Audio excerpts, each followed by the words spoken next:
आज हम पढ़ेंगे हिंदी में क्षितिज भाग 2 के सूरदास के पद के प्रश्न उत्तर। पहला प्रश्न है, गोपियों द्वारा उद्धव को भाग्यवान कहने में क्या व्यंग निहित है। उत्तर है इसका, गोपियों द्वारा उद्धव को भाग्यवान कहने में यह व्यंग निहित है कि उद्धव वास्तव में भाग्यवान ना होकर अति भाग्यहीन है। वे कृष्ण रूपी सौंदर्य तथा प्रेम रस के सागर के सानिध्य में रहते हुए भी उस असीम आनंद से वंचित है। वे प्रेम बंधन में बंधने एवं मन के प्रेम में अनुरक्त होने की सुखद अनुभूति से पूर्णतः अपरिचित हैं। अब अगला प्रश्न है, उद्धव के व्यवहार की तुलना किस किस से की गई है। उत्तर है इसका, गोपियों ने उद्धव के व्यवहार की तुलना निम्नलिखित उदाहरणों से की है। पहला है, गोपियों ने उद्धव के व्यवहार की तुलना कमल के पत्ते से की है, जो जल में रहते हुए भी उससे प्रभावित नहीं होता है। दूसरा पॉइंट है, वह जल में रखे तेल के मटके के समान है, जिस पर जल एक बूंद भी टिक नहीं पाती। अब अगला प्रश्न है, गोपियों ने किन किन उदाहरणों के माध्यम से उद्धव को उल्हाने दिए हैं। गोपियों ने अनेक उदाहरणों के माध्यम से उद्धव को उल्हाने दिए हैं। पहला है, गोपियाँ उद्धव के व्यवहार को कमल के पत्ते के समान बताती हैं, जो पानी में रहकर भी उससे अछूता रहता है, यानी वे प्रेम के मूर्त कृष्ण के संग रहकर भी उसका अर्थ नहीं जान पाए हैं। दूसरा पॉइंट है, गोपियाँ उन्हें बड़भागी कहती हैं, जो कृष्ण के संग रहकर भी प्रेम के बंधनों से मुक्त है, उन्हें प्रेम के मायने नहीं पता है।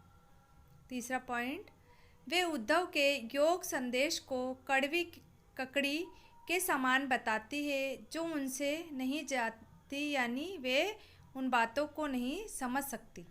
अगला प्रश्न है, उद्धव द्वारा दिए गए योग के संदेश ने गोपियों की विरहांगनी में घी का काम कैसे किया।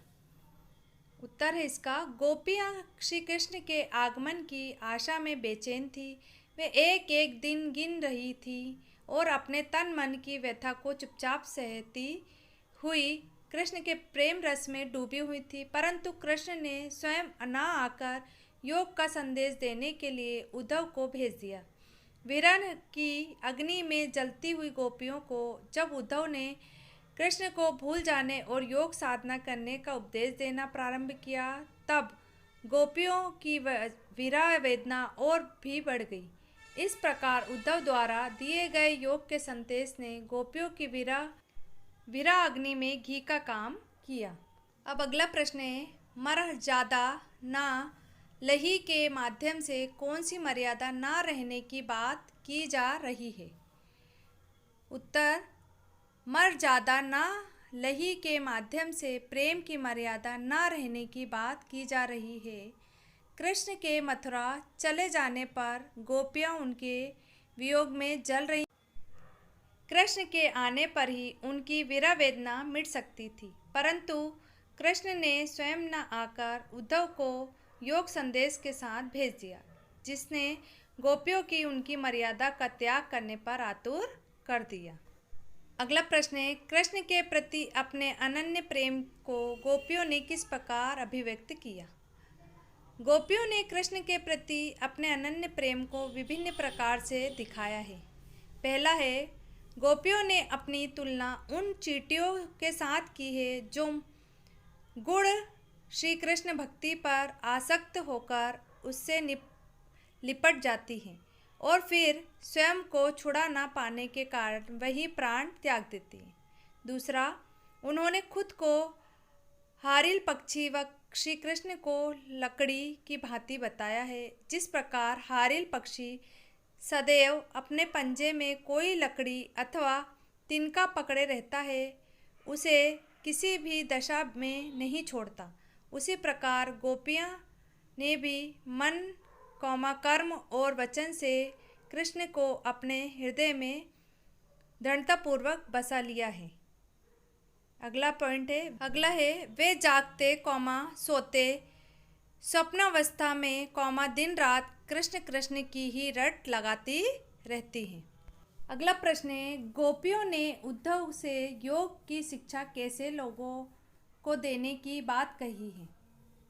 गोपियों ने उद्धव से योग की शिक्षा ऐसे लोगों को देने की बात कही है जिनका मन चंचल है और इधर उधर भटकता है।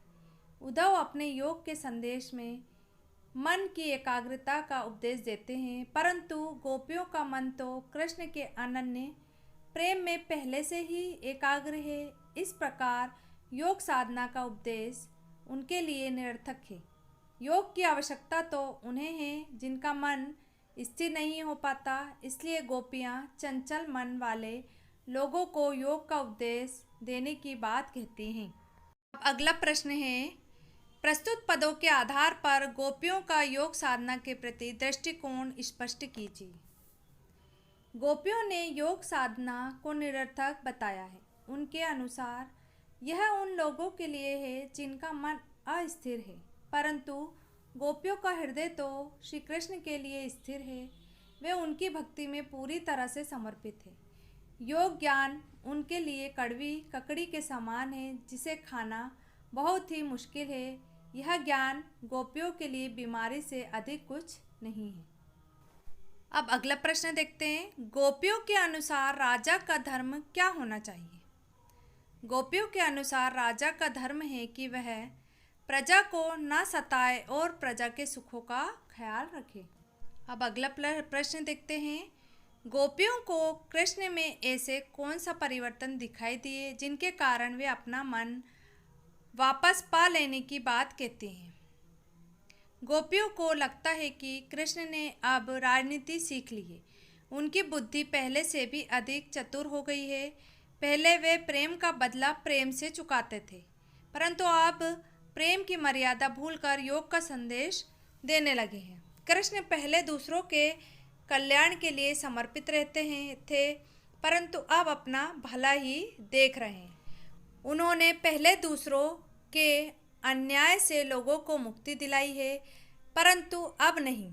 श्री कृष्ण गोपियों से मिलने के बजाय योग की शिक्षा देने के लिए उद्धव को भेज दिए। श्री कृष्ण के इस कदम से गोपियों के मन और भी आहत हुआ है। कृष्ण में आए इन्हीं परिवर्तनों को देखकर गोपियाँ अपने मन को श्री कृष्ण के अनुराग से वापस लेना चाहती हैं। अगला प्रश्न है, गोपियों ने अपने वाक्य चातुर्य के आधार पर ज्ञानी उद्धव को परास्त कर दिया। उनके वाक्य चातुर्य की विशेषताएं लिखिए। उत्तर, गोपियों के वाक्य चातुर्य की विशेषताएं इस प्रकार है।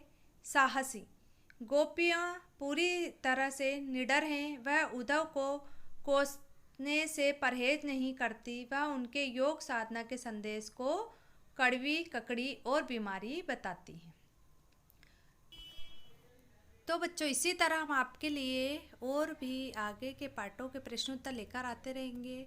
अगर आप चाहते हैं कि आपको सभी के प्रश्न उत्तर मिले तो उसके लिए आपको चैनल को ज़्यादा से ज़्यादा शेयर करना होगा, लाइक करना होगा और चैनल को सब्सक्राइब करना होगा। बाय।